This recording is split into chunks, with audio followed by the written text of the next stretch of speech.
All right, good evening. My name is Mike Parker with Branch County Conservative Patriot, and we want to get some of the boring things out of the way first before I do the live stream and make some announcements for you so you understand the reasons why we're doing this and also understand you can to take the time to share this immediately with as many people as you can.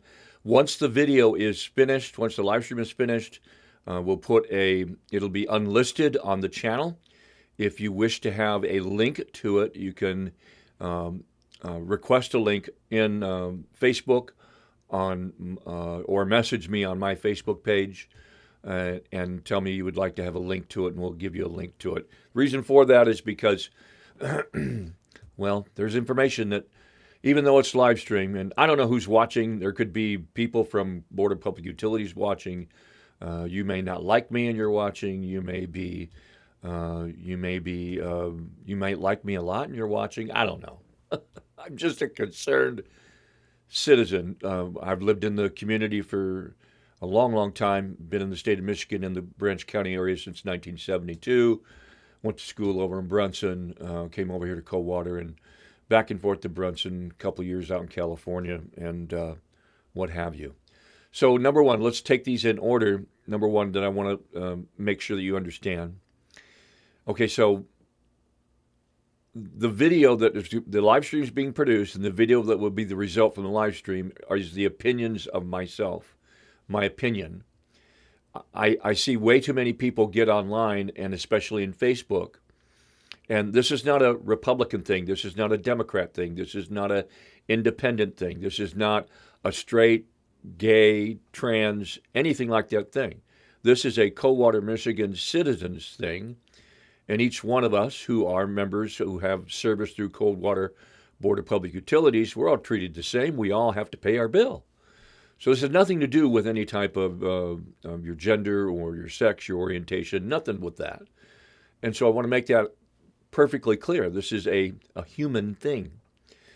And so sometimes when we get online and we watch a live stream like this or we retrieve the information, we want to comment on it or we want to go ahead and publish it or link it to a Facebook page so that people can see it and they comment on it. I've seen so many comments of people who would comment against the Democratic Party, the Republican Party, and I'm not trying to make this political, but just to give you an example, is that one here just the other day, one of the gentlemen's guy that was on a Facebook page, he said that President Trump was a rapist. Well, President Trump sued ABC for that allegation, defamation of his character, because he wasn't convicted of rape. Make a long story short, $15 million was paid for by ABC and George Stephanopoulos. So don't think that your words cannot be used against you, because they can. So tonight's live stream, you may comment in the chat room with chat live here on our live stream on the channel. You can comment. The chat will be, it's recorded at that time. It's not going to be used against you as far as I'm concerned in this live stream for me. But you got to be cautious because we don't know who's watching. And so what gets said could be utilized as a defamation of character or not looked at as a allegation or an accusation. You got to be cautious. When a company or a person is, maybe there's a grand jury indictment or they've been arrested for something, you got to be careful about what you say in printed and in media matter. So again, these are the opinions of myself, the research I did myself, and I took the time to go about and do it. This live stream may take about 30.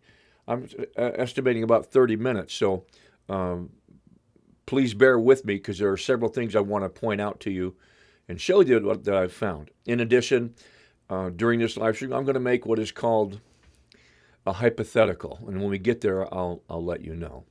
So let's go to my opening scene that I got with this is that after seeing the Facebook page Coldwater Scam, I became like, what in the heck is going on with all this? And a lot of you folks sent me messages, and we've had some pretty candid conversations about some of the so-called or the alleged corruption that's in our city government. And so I got really curious myself. And we're not going to change anything in the city of Coldwater until one of you or me, my health is failing me, so I'm 66 years old, but maybe one of you who are watching, they're in your 30s or in your 40s, nothing's going to change in this city until someone decides to rise up and run for mayor. One of you decide to go ahead and be on the city council, because these people are elected. And the more people that run for the office, the better. If you recall, the city council decided to, the mayor decided to move the election time frame, so they basically put themselves in office one more year. That was a legal thing to do, in case you didn't know that, but I researched that today. It was legal for a city to do that, to align the election with a major election so that more people would show up and vote. Because what's happened is that our elected officials get voted in, and very few people show up and vote. It's like, I'm just going to call it the good old boys club shows up and votes for the good old boys, and they get elected. This just doesn't happen in Coldwater. This happens in Hillsdale. It happens in Sturgis. It happens all over the place, because in a local level of government, people either don't have the time, they don't want to take the time, they're busy with their family, they don't want to be involved in politics. But yet we all get upset when things happen, and we all complain. We go to social media. And if you really want to, I'm telling you, if you really want to change policy in our city, you need to run for office. Now, I'm making this pledge to you tonight. I have a business. I run wedding photography and wedding videos. And so, but I'm making this pledge to you tonight, that any one of you who decide you'd like to run for mayor, you'd like to run for the city council, you'd like to be on the board at the Coldwater Board of Public Utilities and shift or change the policies that are there, I will personally create and do your campaign. I won't charge you a dime. We'll create your campaign. We'll put it on YouTube. We'll put it on Facebook. We'll get it noticed. We'll call Channel 3. It doesn't matter. I'll take care of that for you. And that's, you have my word. I challenge each and every one of you who, if you want to do it, contact me. I'll be more than happy to set it up with you and do it. Because if we really want to see change come to the city of Coldwater, somebody has to step up to the plate, or a group of somebody steps up to the plate. Number two, whenever there's a meeting, there's another meeting on Wednesday, the first Wednesday of each month. Whenever there's a meeting, you got to go. It starts at 5 o'clock, and there needs to be a large presence. And by that, I mean maybe 15, 20, 30 of us need to go to the meetings, because the agenda is buried on Coldwater's Board of Public Utility website of what they're going to talk about. And you don't even really know, unless you see it or find it, you don't really even know what they're going to talk about and what they're going to spend money on until you get there. Now, I have access to their YouTube channel, so we're going to be watching portions of the February 4th meeting here tonight in the live stream. And there were no objections from anybody sitting out in the audience area where they had about 15 chairs set up. Don't be concerned that they can lock us out. They can't. It's a public meeting. You have to allow us in. As long as our behavior is well, and we're coming in as adults and we're sitting down, we can come to that meeting. The public is invited. And the Board of Public Utilities encourages you to come. And so, therefore, when they get to the point to where they say, I'd like to make a motion to say, I second that emotion. We don't want to get to that point. If someone speaks about what it is that they're spending money on, and we have some concerns with it, take some notes with it, properly vet what's going on and what's being said, we can raise our hands, or we can come forward to the podium and we can object to the money that's being said. Now, that doesn't mean that the board's not going to pass it, because they probably will, but it's on video, and it's there, and the more times we're there to get some proper vetting, it holds them accountable. The Board of Public Utilities serves about 6,800 customers here in Coldwater, and with you watching, you're obviously one of them. And so we as the customers basically own we basically own Coldwater Board of Public Utilities, and we are to hold them accountable on how they spend money. Now, in portions of this video I'm going to show you that evening or that afternoon from 5 o'clock to about 6 o'clock, they spent $560,000. And all of it was approved. All of it. There were no objections from anybody. And as you're going to see, there was some improper vetting that was done by the Board of Public Utilities Board. Now, how does that affect us? Well, if they spend all that money, if it comes out of a general fund or for whatever funds it comes out of, they're going to recoup that money by charging us and possibly increasing our rates. We're also going to see a portion of video tonight about the young lady who is setting up the cash reserves. Now, I'll be making commentary on this and what I've watched. There's a bombshell tonight. Trust me, there really is. And I'm going to make commentary on that too as a hypothetical. Okay? So let's go to the video where it starts. And at first, this is the issue with the fence that's going to be, from what I understand, is going to be repaired. It's going to be the Bennett Substation fence replacement. Andrew? Thank you, President Stevens. Good evening, members of the board. A little bit of history on the Bennett Substation fence that was estimated to be... Now you can't, I'm going to stop that. Installed. I'm going to go back a little bit. The reason why is that I want us to be able Bennett to... Substation fence that was... I want us to be able to read this. And if you're looking this on your phone, it's going to be difficult to read it. So I'm going to read it for you. And I want you to take note of different things that are...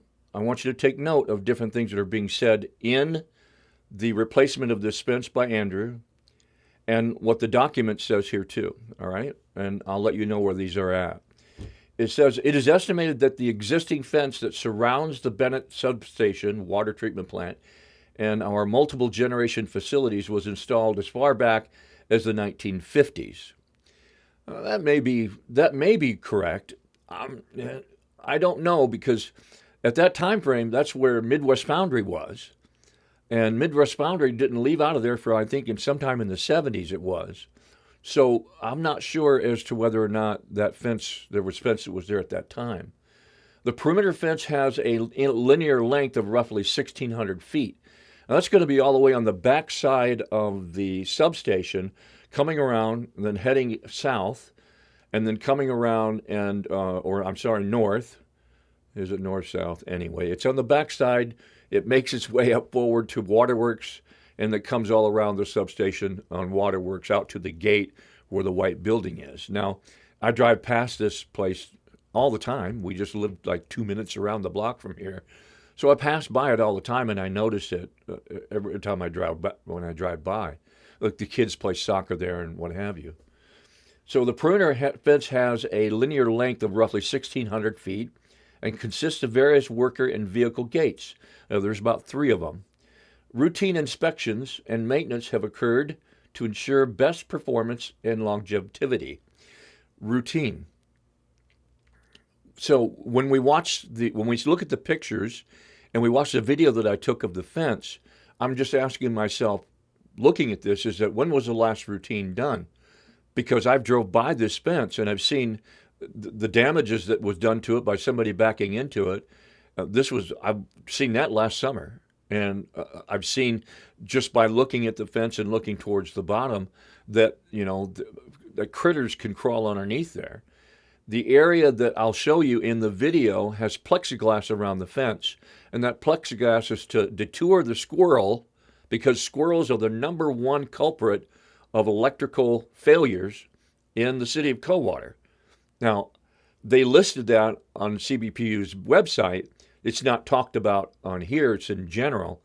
But what needed to be done is that a question needed to be asked: if we're going to replace this fence for a lot of money, how many times have squirrels gotten inside and have actually caused damage, and it's cost the city of Coldwater X amount of dollars to repair it? How many times does that happen? Because nobody knows. Nobody says anything about it. And based on this routine maintenance, as you're going to see here in a second, they show pictures, but I did video, and I'll show you the difference between the two. Estimated to be installed back in the 1950s, 1970s or so, so roughly 50 to 70 years old. The fence in question would just be from the southwest corner of the water treatment plant by their vehicle gate, would wrap west to the Bennett Street itself by the substation, then head north and turn back towards the northwest corner of the water treatment plant. Coldwater performs routine inspection and maintenance on the fence. What I'd like to know is how often that routine inspection on the fence is, and where's the timing? Where are the reports that were published on this? So we'll more than likely be filing a Freedom of Information Act to find out where the reports were. Now, in the video here, and you'll be able to see it when on the video that I took, you can see where the fence is leaning, where Andrew talks about this 25-degree lean. And that's easily explained, and I'll tell you what that is here in just a moment. A perimeter check to see that there's no damage or areas that animals and whatnot can get inside. The most recent fence inspection, we noted that there were various spots with damage and deficiencies. You can see some of the photos as Nikki is scrolling through. What made no sense to me too either is that it looks from this picture right here and from this video, it looks like that barbed wire is all messed up, and it's not. I don't know how the picture when they took the picture what it did, but that section of the barbed wire is really not that messed up. On this front side of Waterworks, there's only 2 brackets. Notice the brackets that are I'll use my finger here, that are up on this portion here, those 2 brackets that are there. There's a missing bracket and then there's a broken bracket. Out of the 1,600 feet of linear fence from that side to the gate to the white building, all the way around back to the back side of the substation, there were 2 brackets that were broke. Those 2 right there. That's it. With tangled or missing barbed wires, the brackets that are damaged and falling. There's a section of the fence where there's about a 25-degree lean, as well as it's difficult to see with the snow on the ground, but almost the entire length is not connected to the ground grid, so it's easy for animals to be able to get inside and cause issues within the substation there. Well, it's kind of strange too, because they did this at wintertime and it's got it covered up, but it's been like that for I don't know how long. I have absolutely no how long it's been like that. And we got a comment in the comments that I will see them. I got another laptop that's going, so I'll try to answer your questions or your comments and read them too, but it's delayed about 2 minutes. The kids play soccer there, but they may have been kicked out from playing at that field. ? I went by today, and it looks like all kinds of temporary fences set up. And so as soon as the weather breaks, is what Andrew told the city board, the BPU board, as soon as the weather breaks, they're going to start construction on this fence. Now, they, meaning the person who was awarded the bid to replace it. That 25-degree lean is very easily fixed, 1. And number 2, it could have been caused more than likely by a car that was backing up into the street. It may have backed up too far and ran into the fence and caused it to lean. That's what it looks like to me. Now, not so much into the poles, but along the fence itself, because there are certain sections on the bottom end of the fence, either way of direction of that lean, that have been slightly stretched or are stretched out. And I built houses for a living for a long time, about 15 years, and we used to go out and set them, and people had fences put up. So I know a little bit about it, don't know a whole lot, but that's what it looks like to me that happened. So during the inspection, we reached out to some fence repair folks. Now, I want you to pay close attention. If you have a piece of paper and pencil, or you just want to make a mental note, during the inspection, we reached out to some fence companies. Okay. Be able to see what the cost would be to repair the fence, as we have been doing so before. And if they've now, I'm telling you right now, I've drove by that fence during the summer. I drive all the way. I go to Detroit. I go to Toledo. I go to up north. I go to Petoskey, Charlevoix. Wherever the weddings take me, I go.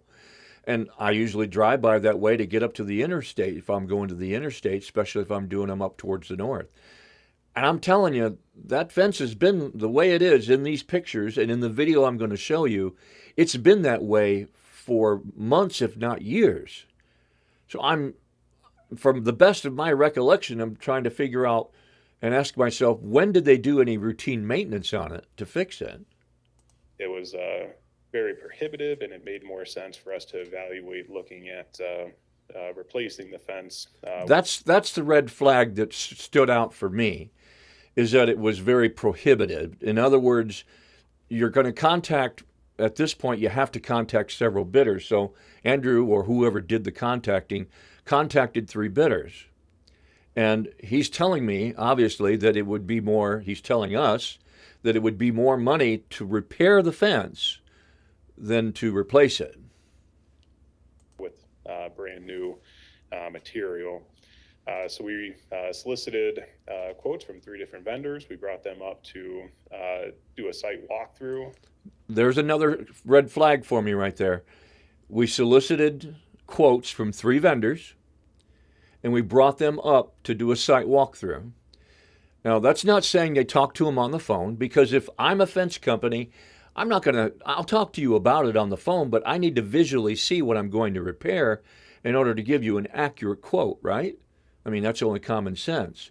So it would be common sense, if I'm presenting this to the board for the consideration of being repaired, that I did honestly contact 3 vendors, and they honestly came to the Coldwater, Michigan area, and they honestly did a walkthrough so that they could put together a bid and tell me how much it's going to cost to replace the fence, to do it all brand new, as Andrew's saying that they should.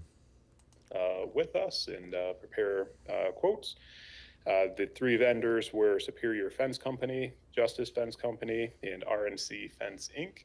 Those 3 companies are located, Superior is located in the Battle Creek, Kalamazoo area.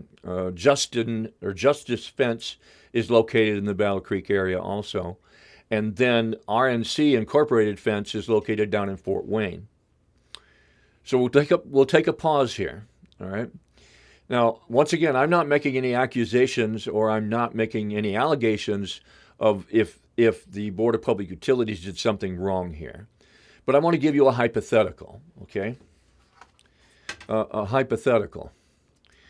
So let's say that somebody decided to investigate whether or not this information was correct. Let's say in a hypothetical that someone did happen to call Superior Fence, and they're not from Board of Public Utilities. And let's say that somebody decided to contact them and say, hey, I would like to get information about the bid that was submitted to you on a fence that's going to be repaired through Board of Public Utilities in Coldwater, Michigan. And do you have a name? And you give them, hypothetically, you would give them Andrew's name, right, when you called. And you talk with that person that's in charge of it, and that person tells you her name, and she tells you, I'm in charge of all that when it comes over the phone. I make sure that I get all the information, and then I hand it off to our sales reps, who would then make contact with the company or the private individual, the commercial individual. And let's hypothetically say that that person who said she handles all that put me on hold on, I don't know, for 4 or 5 or 10 minutes, and came back on and said, I don't have any record of being contacted by Coldwater Board of Public Utilities. Hypothetically saying.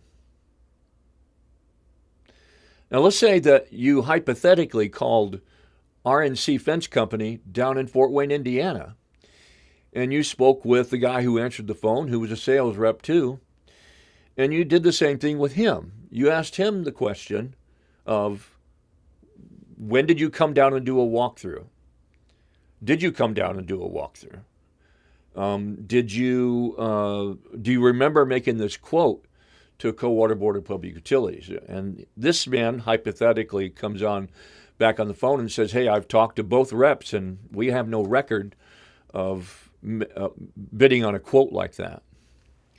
Now, the reason why that became that was such a red flag to me in this meeting or in this presentation is here. I'll tell you why. Here it is. Listen carefully. Justice was the only vendor that provided a quote. Staff is recommending award of the Bennett Substation fence replacement project to Justice Fence Company at a cost of $103,051. $103,051 for a brand new fence, 1,600 linear feet of fence.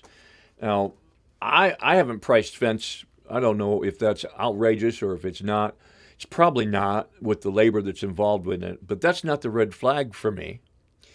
The red flag for me is that these other two vendors didn't get to bid on the job, and here's why. Would be happy to entertain any questions you folks may have. Is that kind of the range you're thinking the cost would be?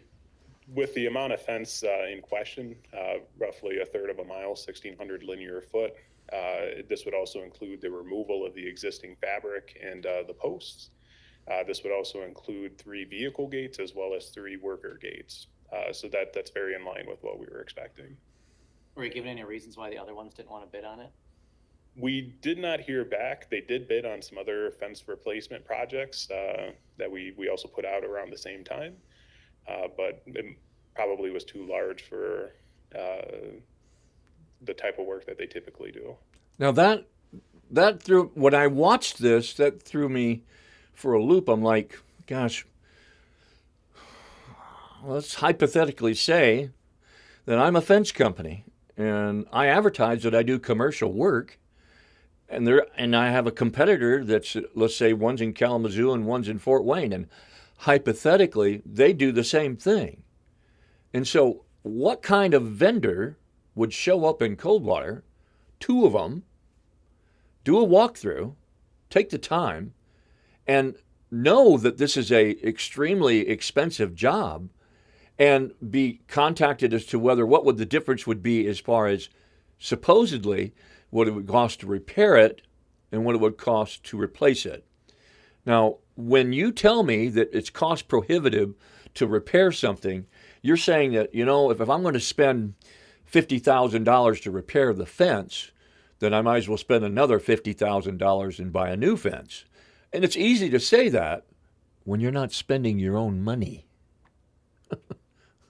So hypothetically speaking, where does this lead us? Now, I'm here to tell you that I've not been a law-abiding citizen all my life. There are some things I've done right here in Coldwater that I'm ashamed of that I've done in my past life. I was a criminal. And what happens with me now in the life that I live, because I'm a born-again believer, I trust in the Lord, I'm a Christian man, and I believe that that Christ is coming back soon, and that's your Sunday afternoon $9.95 sermon. But I believe that if you're going to be in business to do something with our government, and you're representing the people who are paying the utilities, the bills through their utility, is paying your paycheck and is keeping 6,800 customers who are giving you this money to be trusted with, that you need to be telling the truth. Now, I'm not accusing Andrew of lying here. I'm not going to make that accusation. But hypothetically speaking, if this happened and it was me investigating it, what I just went through with you, I would say that there's definitely some issues here in reference to, one, the dollar amount that's being charged for the fence. Possibly it might be overinflated. Maybe it's not. I don't know. I couldn't tell you what it's going to cost to replace the fence. Number 2, for it to be cost prohibitive to repair the fence is irrelevant. If I look at the fence and it's doing the job, and I need to take some pegs and drive them down into the ground on the bottom portion of that fence, stretch it out a little bit, and drive them into the ground so the squirrels can't get from underneath, then I need to do that. That's less costly than spending $103,000 of CBPU customers' money for a fence. So I then listened a little bit further of what was being said, and here this will conclude this portion of the CBPU meeting. Now, if I was a board member, I would want to vet. The question was asked, why do you suppose the other two vendors didn't contact you? And Andrew said, well, it might be because they're too large. This was too large of a job for them to do. And he said it might be. In other words, he's indicating that he really doesn't know because they never contacted him back. Well, that's easy, hypothetically speaking, that if you don't contact somebody about it to begin with, they're not going to contact you back. Gotcha. And when would this be installed? If we approve it? As soon as the snow gets out is when we'd like to get moving. So we'd probably be targeting sometime middle of spring, assuming material is available. Are they gonna be removing the plastic plexiglass guards for animals and then putting them back on? We would try and salvage as much as we can and put that back around the fence that isn't along the entire 1600 fence. It would just be the perimeter fence for the substation itself. We would try and use that as much as possible. I know there's some damaged portions out there now, so we may have to purchase, 10 or so sheets to be able to replace that. But yes, we would still look at maintaining the plexiglass, as well as this would be an opportunity to update the signage on the fence. This is the older logo with the giant C, as well as some of the danger signs as well need to be updated as they're slightly faded. Does all the fence around the substation, does that actually have the plexiglass on, or I went by it today, it looked like it was just on the one side, or did I not see it right? So we There is along that long corridor leading up to the opposite side of Waterworks Park Street is a long section, and they have plexiglass on the top of that. And of course, that's common sense. They want to detour a raccoon and or a squirrel from crawling up to that area and getting to the top and going over the barbed wire. And for security purposes too, I guess, if somebody was to scale the fence.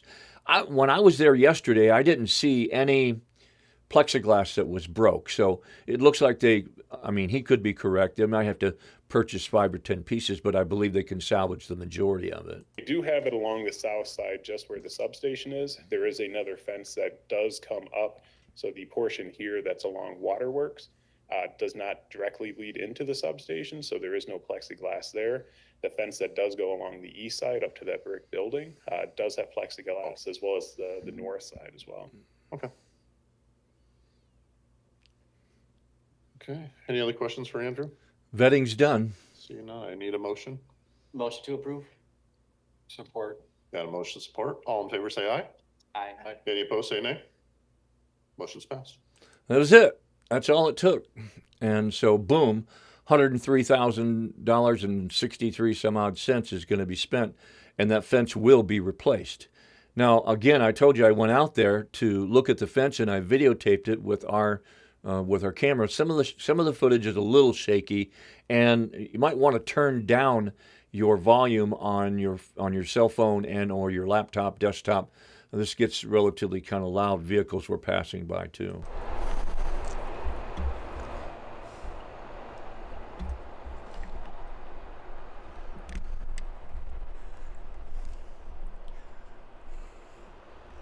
Okay, I'm at the backside on the area located in the backside of the BPPU water treatment plant, and the fence goes, I'm going to try to zoom in on this so that it might be a little shaky, but we'll zoom in on it. And okay, so I was incorrect here when I made the statement that the gray section was included. It's not. It goes all the way down there, right about where you see them pallets that are at right there. Right there where the pallets are is where that stops. And now take a look at the the poles at the top. And of course you can see on the brackets are still in place, but look at those poles at the top. There. Just a little bit further past that, maybe 30, 40 feet. And this is the backside, and the backside looks like it is in a little bit more rougher condition than the. Now, in that area where that pole has been completely jacked out, you know how that happened? Well, there's a train tracks that are there. There's no vehicles that could get up there, but there's a garage door that's there, and that was done by somebody probably lifting up pallets and or had them stacked against the fence and caught the fork truck forks underneath the pallet, grabbed the fence, and whoop, pulled it out. Real easy to, more than likely that's what happened.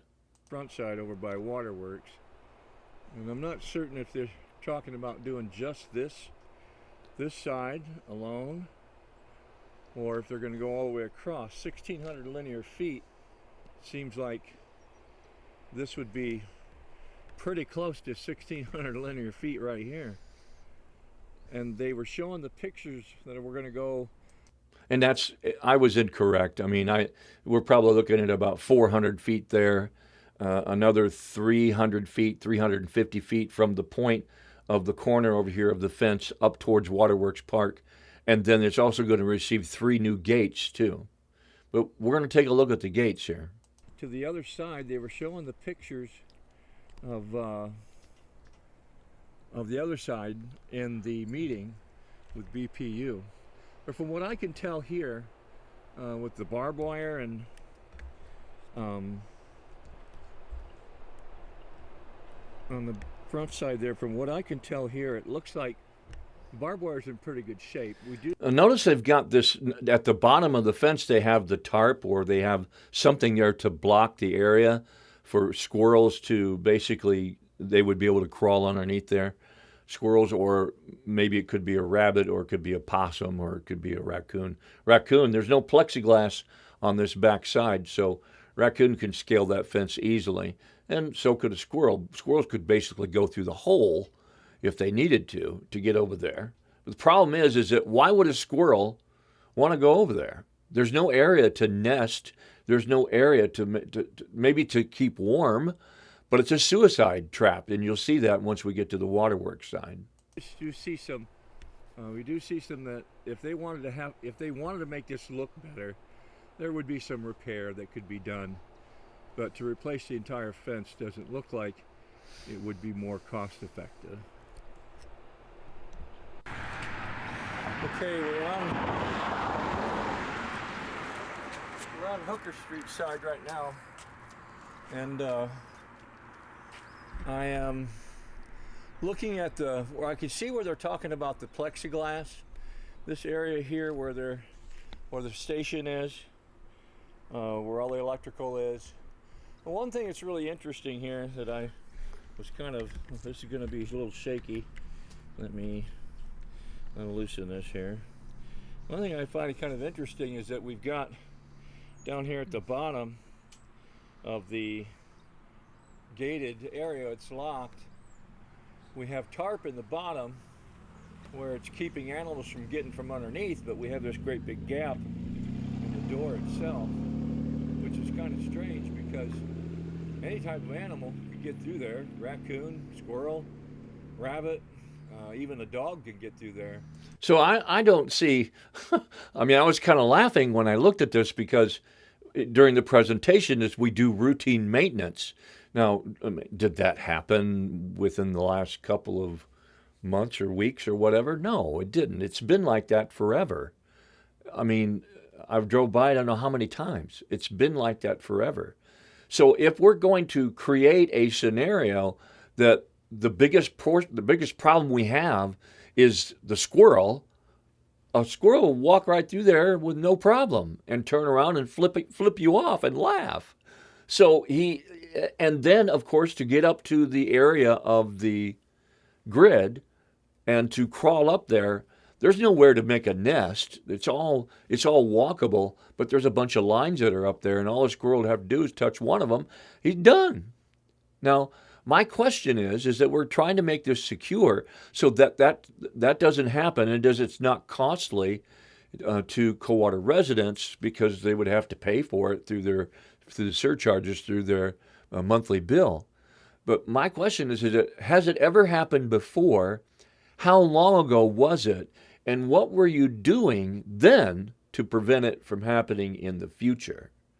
Because from what I can see here, nothing was being done to prevent it from happening in the future.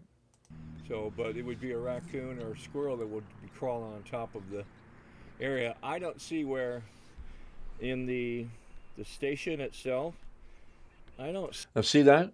Look at all at the very top of that station, all along there. Those things right there, that's live wire. That's live. And so that's why they have all that security around the fence. They didn't want nobody getting in there, because if you scale that and you walk up there and you touch them wires, you're done. You got transformers on the left and all that wiring that goes down to the end of the perimeter of this substation. So you'd be crispy critter. It wouldn't take long. The squirrel could crawl all the way up to the top and be walking along the top and hit any one of those posts or any one of those wires that's going across there, and he's done. He'll be fried. Now, I've watched video of animals being electrocuted. I've watched all over the place, and in third world countries where the electrical grid is really not that terrific. I've seen monkeys get electrocuted. I've seen gorillas. I've seen cats. I've seen bald eagles that made their nest on top of a perimeter out in the country. I've watched them do this and get electrocuted and die. And that's what they show the video with, that these poor animals die. But it doesn't shut down the electrical grid. So I'm a little leery in falling into that category that this is going to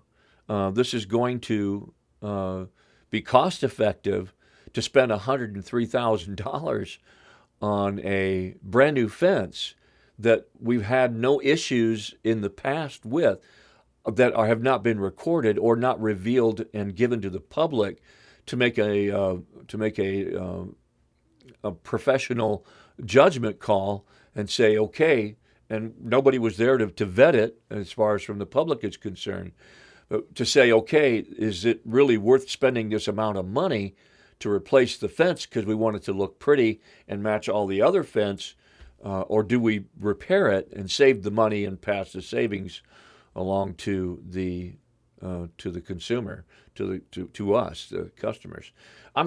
There's some other stuff here. I'm just basically, it's pretty redundant that I go through. You could see the plexiglass right there, and there's another section here where there's the gates wide open where squirrels could just walk right through it. To spend $500 or $1,000 on plexiglass with the gap that's in these areas, it was a waste of time. The squirrel's going to crawl right through there, and they don't need to scale the fence for it. So if I'm doing routine maintenance, why didn't I do something with the fence, with the gates? Because you can tell here on this particular one, the gate's been pulled apart. You have less of a gap up front, and you have a really large gap at the bottom. And the reason why that is because if we go down here to where the 25-foot section is that's leaning, when somebody did that, it stretched the fence is attached. So it's going to pull that from the bottom or from the area of where that was hit and pushed over. It's going to pull that area out from and away from there. So if we knew that happened and we seen that it happened, and why didn't we repair it then? And also, if you look, this is just the only two areas. There's a bracket that's turned around, and then there's a bracket that's broke, and then there's a missing area where there's a bracket too. So rather than for the sake of time, we've been on here for 45 minutes already, and so I'm going to try to make sure that I get done as early as possible. But and it seems a little redundant, but I just want you to understand, hypothetically speaking, if someone was to have called these companies and they made the comment that we never bid on this job or we never heard from Board of Public Utilities, then what is going on? I mean, hypothetically, one could put two and two together, and they could say, with an accusation that, well, maybe perhaps the people were in charge of getting this bid, they might know the people in Battle Creek. maybe they're going to get some money out of the deal, hypothetically speaking. I mean, that could be a real scenario. I'm not saying that that's what these people have done and what Board of Public Utilities has done and those people that are involved with it. But if I was a board member listening to what was being told to me, and when I asked the question, why do you suppose the other two didn't bid on the job, that would have been a red flag for me. Because in any company, I've managed fast food, rent to own, worked for years and years and years prior to getting involved in construction in retail. And Walmart reports, Meijer reports, every major company reports that the most money that they lose is internal theft. And so it costs Americans literally billions of dollars per year with it. Now, if I was a board member, this red flag would have been waving because I would have said, this just don't make no sense to me. And I more than likely would have got on the phone, or I would have asked, hey, provide me with the quotes and the bids that were or at least the quotes, or provide me with the name of the companies, something that you to show me proof that you talked to them. That was never asked. All right, we're going to, this is the next one, next video. This is the young lady who's talking about this is where we get into the nuts and bolts of what's going on with the lawsuit somewhat. But this is the young lady talking about the emergency funds that need to be available for the City of Coldwater and Board of Public Utilities to remain active in the event of an emergency.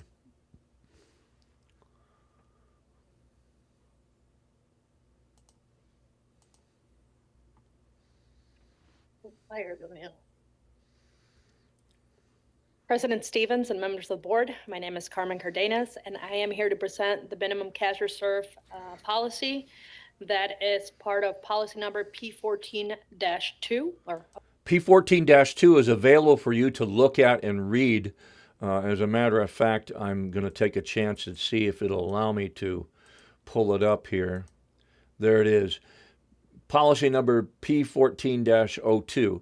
Now, you can Google this and it'll take you right directly to it. Coldwater, City of Coldwater, Michigan Board of Public Utilities policy number P14-02. And you can read this. Particular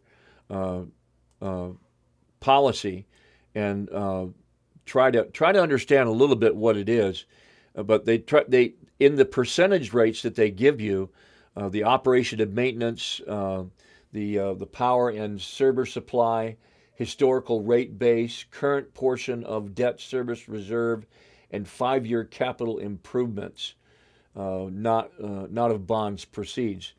It's not real self-explanatory, but and you might have to have some accounting background in order to understand what it is. But she breaks it down pretty simple in the meeting, and I'll show you here where she says that.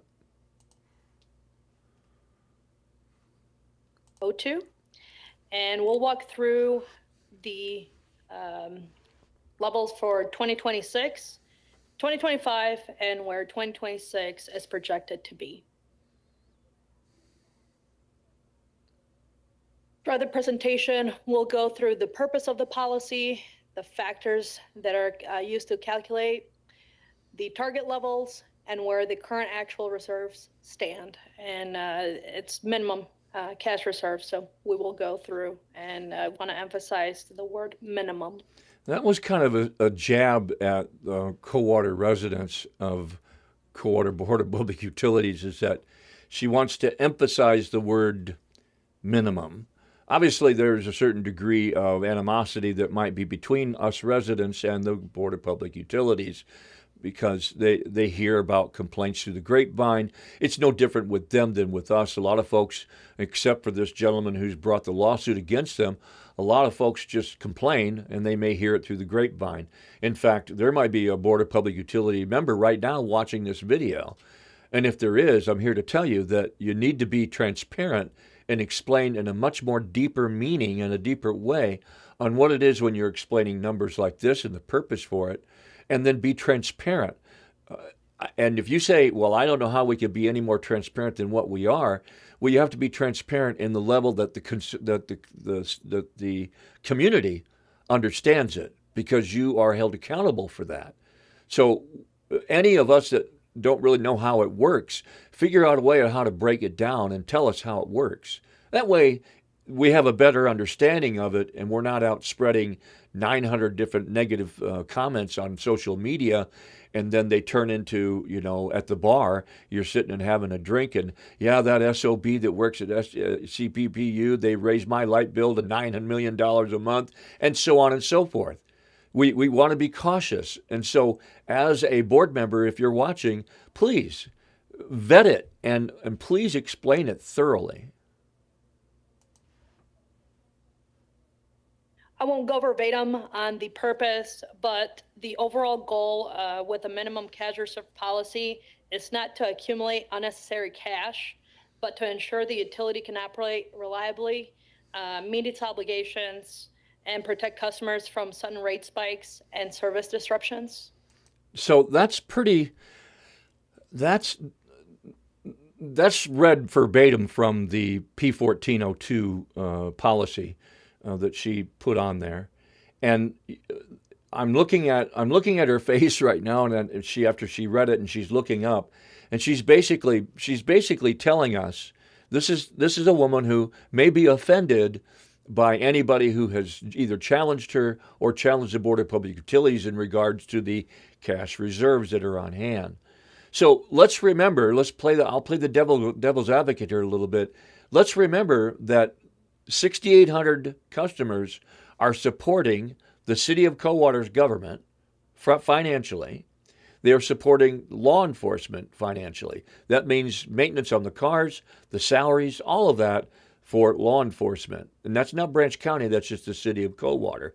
The building that they're in, heating, electricity, all that gets paid from that.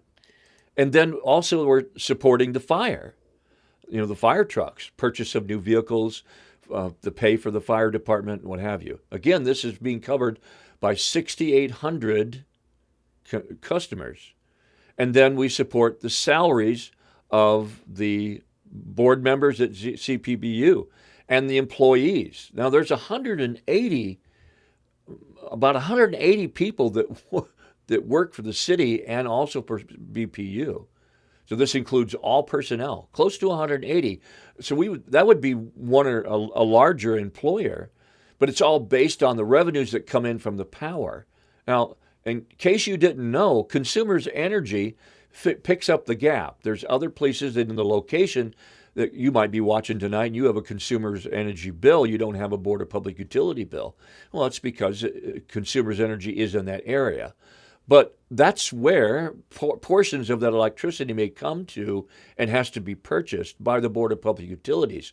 If there's a spike, it could be driven into the generators. If there's a weather condition or an emergency and that needs to be purchased. And that also applies to telecommunications, because the internet is not created except for the fiber in the city of Coldwater. The internet through like Charter Spectrum, who was just recently purchased by AT&T, that's purchased.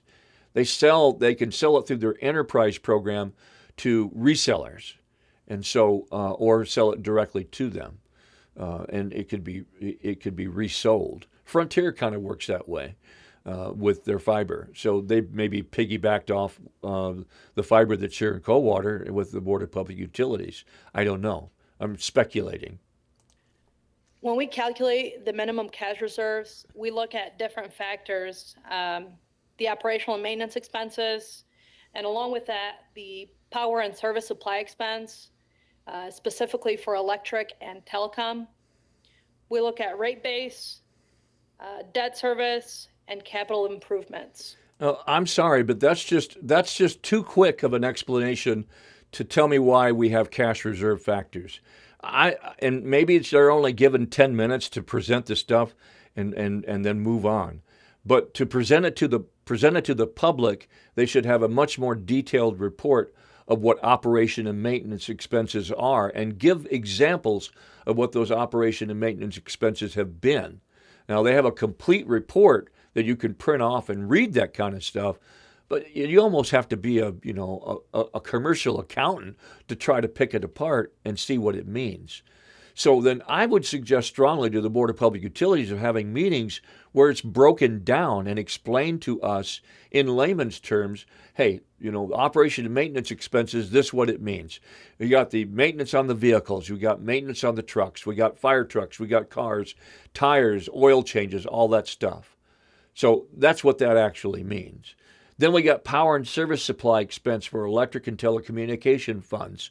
The telecommunication funds are incredibly important. Now, I don't have that portion of the meeting here, but over $200,000 was approved for cybersecurity training in several different aspects for the city of Coldwater. Cybersecurity threats are real. I don't know when's the last time we had one here in Coldwater, and I don't know when or why anybody would want to try to shut down our power grid.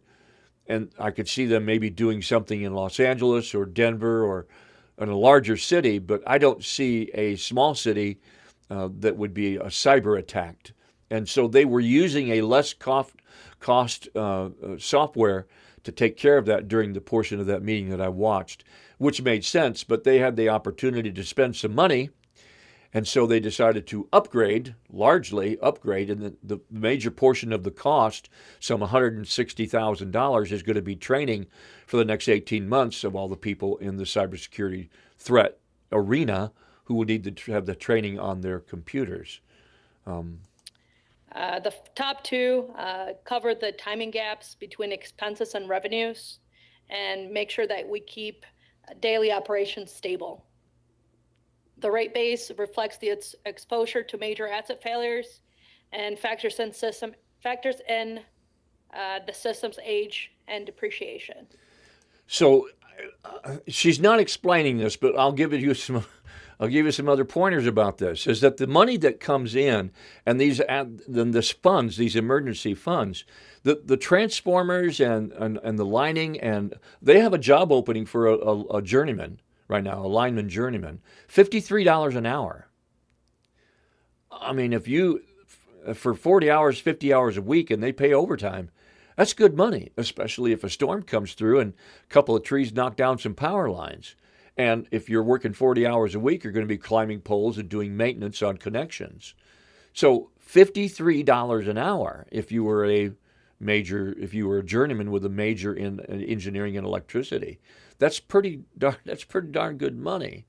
Now, some folks had commented on the guy that's been there for 2 years.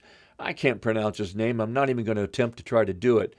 But he's the director of Board of Public Utilities. And folks have commented that he's making between $150,000 and $170,000 a year. And it is true, he is making that much along with the benefits that the city of Coldwater provides. As a matter of fact, for the people that work in the Henry Ford Brown building, I believe that's what it's called, and they work in that building, the employees that are there, their starting wage, according to information that I gathered, is anywhere between $15 an hour and $80,000 a year. So it's not really clear on who makes what. They're looking for a new marketing person for BPU who would take care of video and pictures, and to go to work there.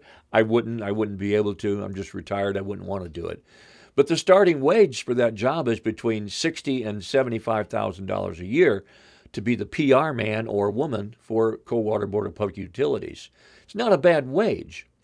The gentleman who's head of CBPU, who's running that, has been there for 2 or 3 years now. He's one of the highest paid officials in the city. I had somebody contact me here just a couple of days ago and say that the gentleman over in Hillsdale is wearing 2 hats. He's running the Board of Public Utilities there, and he's also involved in something else, and they're paying him $225,000 a year. Do you know that in order to become a senator or a House of Representative, in order for you to be elected to do so, you have to go to some college and learn all about the things that you need to do to become a senator and a politician. But your starting wage is $170,000 a year.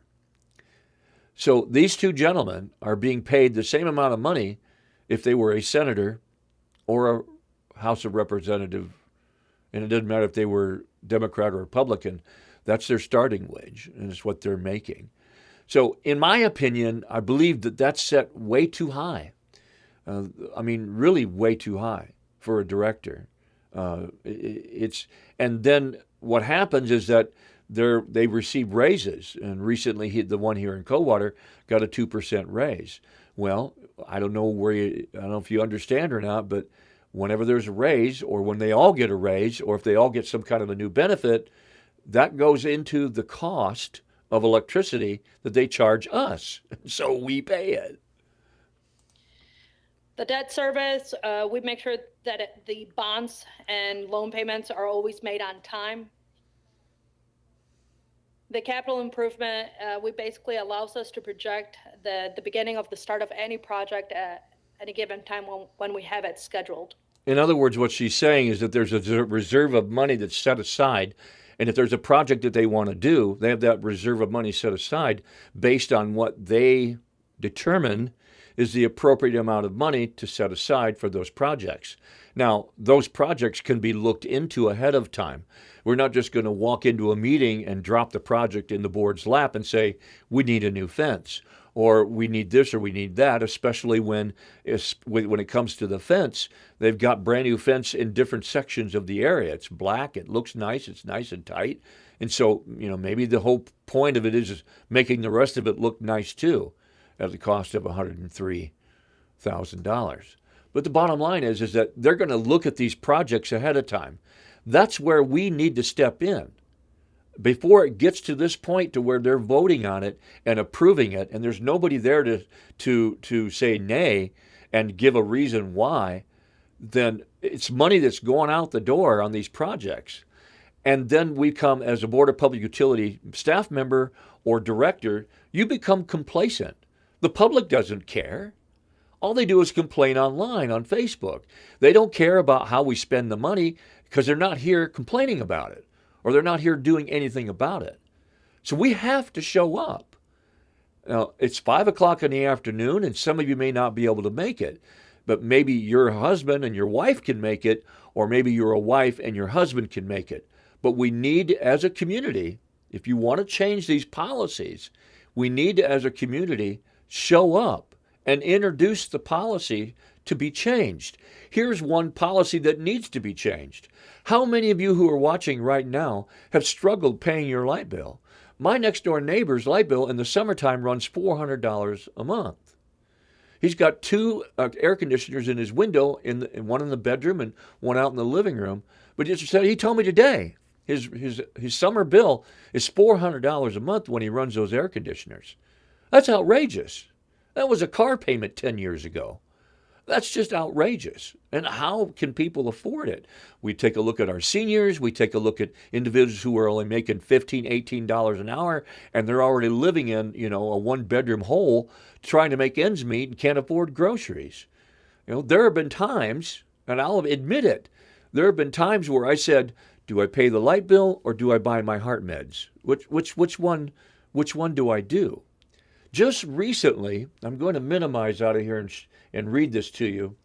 Just recently, the city of Coldwater, this was back in February 10th, the city of Coldwater decided not to submit an application for the RX Kids program. This is a statewide provided program, and the city of Coldwater would have to participate in it, which means more than likely you might have to fund part of it. I'll read this to you. The Coldwater City Council decided Monday night not to submit an application to take part in the RX Kids program, which is being made available to communities throughout the state of Michigan. The application deadline is this Saturday. This was February 10th. The application is this Saturday, and applicants have to demonstrate community need, outline match funding, and commit to leading local outreach engagement and celebration. Now, what this is, in the nutshell, is it's designed for teenage pregnant girls. Now, how many of you have daughters? How many of you hope and pray to sweet Jesus that they don't get pregnant when they're in high school? Now, some of you who are watching, that may have happened. Maybe your daughter did get pregnant in high school. And, of course, most of them have to drop out. This program was going to guarantee $1,500 into the pocket of teenage girls to help them out with their pregnancy, an additional $500 that would be given to them when the child was born, for a total of $2,000. Now, yes, it's considered a handout. Yes, it's considered financial help. But everybody here in town was on board with this. The program has gotten the backing of local organizations by the Branch County Community Foundation. It had backing by the Branch Hillsdale St. Joseph Community Health Agency. And most of all, it had the backing of Kim out of Branch County Coalition Against Domestic and Sexual Violence. I mean, Kim's organization that she runs out there, basically everything is donated. The money don't come out of thin air. It's people who donate, and thank God for businesses who believe in what she's doing. But this would have been a godsend to those girls who may have unfortunately get pregnant when they're in high school. I looked up the statistics of how many teens get pregnant in Michigan and how it would have affected our county. I mean, this was for the city to participate in, but in the county. And the latest, the latest data that was available was in 2023. So according to our county, there was approximately 27 teenage births in 2023. Now, if you get over towards Detroit and Macomb County and larger areas also, it's in the hundreds there. So in our area, between 28 and 30, even if it was per capita of 1,000 people, and in 2023 we had, let's say, 40 girls that got pregnant. I don't think we have that many that get pregnant in high school. I don't think there's that many, and there might be. I mean, I don't keep tabs on the high school students, but there might be that get that. And this assistance would have helped them, and it would have been a burden removed from the parents from a pregnancy that wasn't planned. I'm not going to call it a mistake, but a pregnancy that wasn't planned. Now, the article continues to say that back with WTVB, the article continues to say that Mr. Kramer, the mayor of Coldwater, was completely silent. There was a vote to pass it, and when it came to him, he said nothing. Now, I'm sorry, but you had an opportunity to show the community that you would be there to help people in need and in time of need, and you chose not to do it. So I'm telling you all this because of this. If you've struggled paying your light bill, then we need to get together as a group, could be 15, 20, 30 people, and introduce a policy that we would ask for the Board of Public Utilities to consider. And that policy would be to take a portion of each emergency fund and put it into a fund for people to qualify to have their light bill paid for that particular month. I'm not talking paying their light bill all the time. I'm not talking paying it every 6 months or every 3 months. You'd qualify in an emergency purpose time frame to have it paid for and pulled from that fund. And there would have to be stipulations. You'd have to qualify for it. Maybe a form that's online. Maybe you come in person, and it would be done by a case-by-case basis. I mean, if I'm retired and living on my own, and my Social Security check is not going as far as it should, and all I'm doing is paying my bills and eating, and I don't have enough money to pay my light bill because I got to buy my meds, then there should be some type of, that month, there should be some type of emergency fund that could be available through a Board of Public Utilities who serves the clients, who's there to help serve the clients, that their light bill could be paid. Now, that would be an awesome idea, and I challenge all of you to put your ideas together with that and get in touch with me. And I'll be more than happy to present it. I'll stand at the front door waiting for them to open up and do it. Be more than happy to present it. So there might be a limited number of people who can apply. There might be a limited amount of dollar amount that they would be able to give to it. There might have to be a carryover. I mean, the Board of Public Utilities allows you to pay your bill on the 13th, and if you don't have the bill paid on the 13th, it'll allow you to go all the way again to the next 13th, but it's got to be paid. And if it doesn't get paid, then you will have your lights turned off. Not only will you have your lights turned off, but then in order to get them back on, you got to pay a deposit.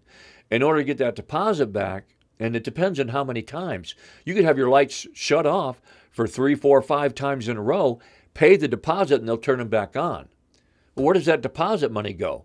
They hold it. The rule is you got to pay on time for 12 months. You could have $500 sitting in their slush fund account, and you got to pay your bill on time for an entire year before any portion of that's returned to your bill as a credit. And they are at liberty to return what they want. They don't have to return the entire $500. And so a lot of fraudulently things happen when people move. It's like, screw them, I'm not paying my bill. No, don't do that. That's bad on the rest of us. It's why policies are created by Board of Public Utilities to say, hey, look, we only get so much money, and if you're going to screw us, we have to do something about it so that you don't screw us. Next time you get hooked up, it might cost you $250 to help pay for that bill. You got to pay the bill also off before you will hook up service. So I'm not going to deny you service, but you're going to have to pay one way or another. So you leave Coldwater, go to Florida, come back, boom, you've got to pay the bill. Don't leave without paying it, especially if you've been turned off and you have a deposit sitting there. Don't think or anticipate that your bill was due on the 13th and you didn't pay it, because they're going to go all the way to the 13th again and charge you again. That's what they do. So if you're going to move, make sure your current bill is paid and there's no other bill. Number 2, you tell them, I'm moving. Next week I'm moving. Give me a prorated bill. Or if you've had a deposit paid, you inquire, will the deposit cover this prorated amount? Yes, it will. Is there a refund that I get? Yes, you do. Give me an address and we'll send it to you. That's how that works. Don't just leave and say, screw it. Okay, if you don't got the money to pay it, then make arrangements with them on somehow. They'll be willing to talk to you about it. Now, I know I have completely gone way off on a rabbit trail here. I hope you're still with me. So, and I've got another broadcast I've got to do too here at 8 o'clock. So let's go back, finish up on this. So we do look at these factors as we are calculating on a yearly basis. The different allocations that you see on graph, they have each fund has different operating risks, capital demands, and debt structures, but we do use consistent methodology and allocations across all funds and all factors. Now, what does that mean? We do use consistent factors in methodology across all factors. Okay, so what does that mean in layman's terms? Well, look at this before you. We have operation and maintenance less depreciation expense for 45 days. 12.3% of all allocated funds received from 6,800 customers is put aside for that. Power and service supply expense, electrical telecom only, which is the internet, 12.3 to 14.5% of funds that are received from that are set aside.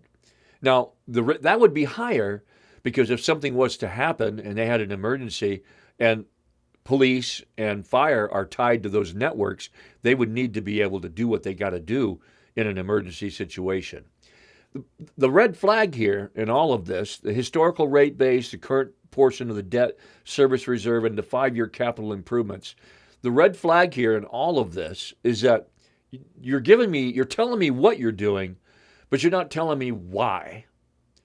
Okay? Tell me why you're doing it and tell me how you got to these particular reserves. Tell me and give me a scenario of what emergencies have taken place for each one of them that would say to you, I have to offset this year by an additional 2 or 3%. Tell me how, because the money that is being collected for that, I understand that they need it for operating costs. It's a not-for-profit organization, and they've got to be able to spread that money out. But tell me why and where it's at. And then also, number 2, tell me what you've done to improve the efficiency of it. Tell me how much money you're saving. Now, we'll hear about this here in a few minutes and how she came up with saving some money. And in reality, it's not saving a dime. These factors align with industry norms, and they are intentionally conservative to protect ratepayers and utility operations as a whole. Now there before you, I can't make it out, and if you've got a phone, you probably can't see it. But there's the actual minimum cash reserves, and they have a 2026 cash reserve, 2025, and then they have a 2025 minimum cash, 2026 minimum cash, and then cash reserve period. And it's very difficult to make them out, but it looks like in the general fund for the year. It looks like it could be, that's either 3 million or 8 million at the cash reserve on 410 of 25. I can't make it out. It's too small, and I can't zoom in on it either. We have to go to their presentation on the website and see if we can't find that out. Electric is relatively high. It looks like we went from 11 million in 2025, almost 12 million to almost 13 million in 2026, and the cash reserve that's available is 16,800,000. So we're 4 million above that level of what last year was for a total. These are going to be projected totals that they want for 2026. And then I can't see the rest of it, but it all adds up to a lot of money. So if you're going to project totals like that, if you're going to tell me we need this much cash on hand for emergencies, and if they're in line with normal industry standards, did you just take a look at the industry standards and say, the industry standard says you need 3% this year, or you need 5%? Or did you go back and look at the data that you've collected for the last 15, 20 years and look at what it was as far as the maintenance on the vehicles, the cost, all that, and factor that in? And she's claiming it's a minimum. Well, prove that to me as a citizen. Show me that it's a minimum. In fact, that way, if I'm wrong and this money has to be there, it's gonna satisfy me by not, and I won't complain. I want to know that that my service is going to remain on power. I'm not going to go out and spend $2,000 for a half a beef, put it in my freezer, and something emergency happens and the power's off for 10 hours and my beef gets ruined. So I want to know too that I'm going to have some type of of course you can buy a generator and save that. But if I don't have a generator, I want to know that I have some safety net to fall back on, and what the Board of Public Utilities is going to do for that.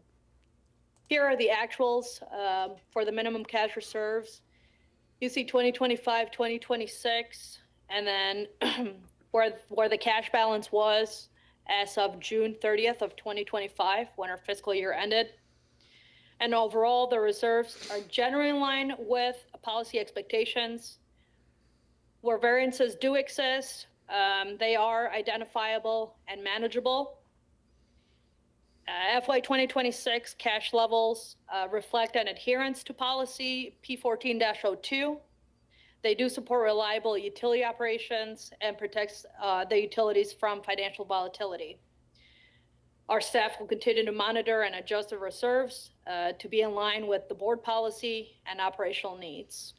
Now that's very professional, and my hat off to her. That sounded really good, and it's the same information is written on P1402. How did you come about to that conclusion with the dollar amounts that you're suggesting that we need to have on cash reserve? What level of your education taught you? How long have you been with Board of Public Utilities? Where did you come up with this number so that we can understand that this is what's needed? Give me particular scenarios that would show me that this particular emergency or whatever would happen, what it might possibly cost. That takes a lot of work. But there has to be transparency and accountability for the money. So if you're going to be in a position like that, unfortunately, you're going to probably work well into the late nights presenting this type of presentation instead of having a PowerPoint that's got just the sweet spots of each presentation that you're presenting. Now, I'm not calling this lady out for what she's done. Maybe this is all that's required of her to do. But if we want a policy change and suggest those type of things to be done, so as consumers, the customers of Board of Public Utilities, that we have a better understanding of where the money's going, then so be it. It needs to change. At this time, I do open the floor for any questions that you might have regarding the minimum cash reserve policy. I think she was a little nervous too. Here, listen to this answer here that is what she's asked with. Why on the wastewater, the 2025 and the 2026, why did it go down in 26 by 400,000? Yeah, so we have one of the biggest impacts in wastewater is we are expected to do a bond issuance for the wastewater plant. So that factored in on the cash that we will have available and the cash that we are expecting to bond. So what she's saying is that $400,000 is missing from the report because that money hasn't been allocated as of yet, and it will be added into. That's why they noticed it was $400,000 less. So I don't get it. We've raised the levels of the cash that we should have on hand based on the emergency, and now we need an additional $400,000 to be raised in a bond in order to meet that emergency. And there's no explanation as to the reason why. The gentleman on the board asks and says, why is there a difference? And she explains, well, we need the money, and we're going to get it from a bond. And when we get it from the bond, then we'll have the money. That's not the answer.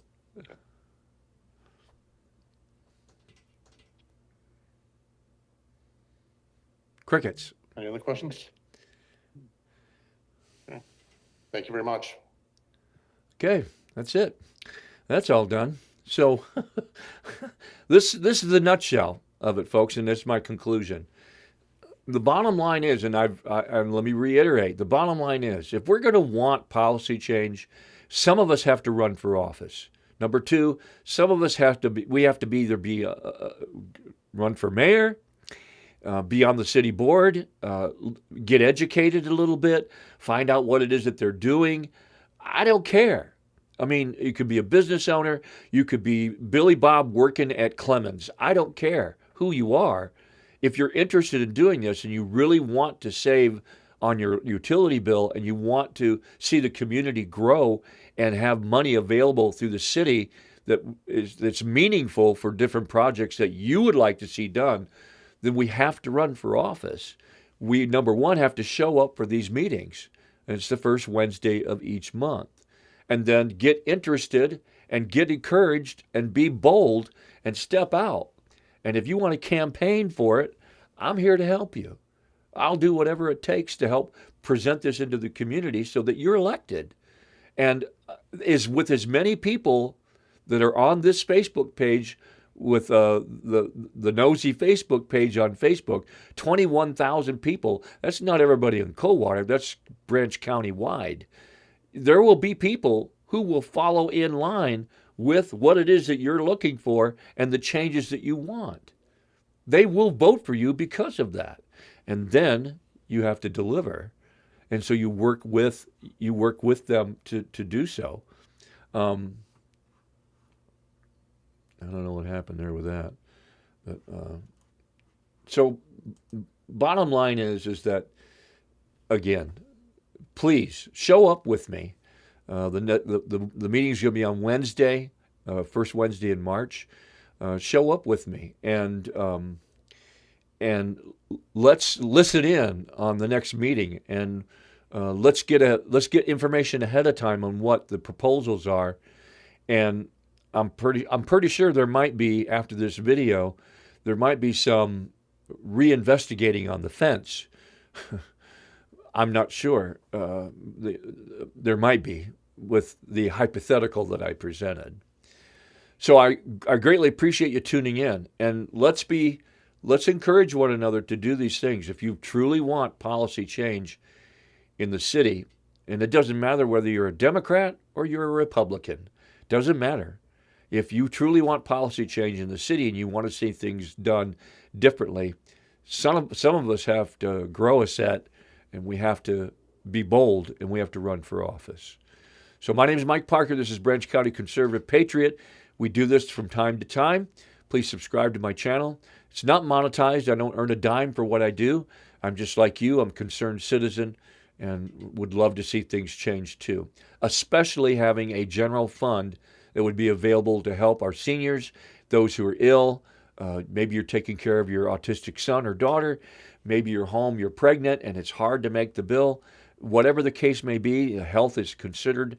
It would be nice to be able to have that buffer, and it gives us an excellent, it motivates us to say, hey, they were there to help me, and I want to do my best in being a good customer to them. So thanks for tuning in. I greatly appreciate it. Again, please message me. Please message me and send any of your ideas that you might have on my Facebook page. Is michael.parker.coldwater. And also, if you have any ideas, please let me know if you're going to come to the meeting, because I'm going to show up and be there. And let's get involved so that we can be trendsetters and change the policies of our city. Thanks for tuning in.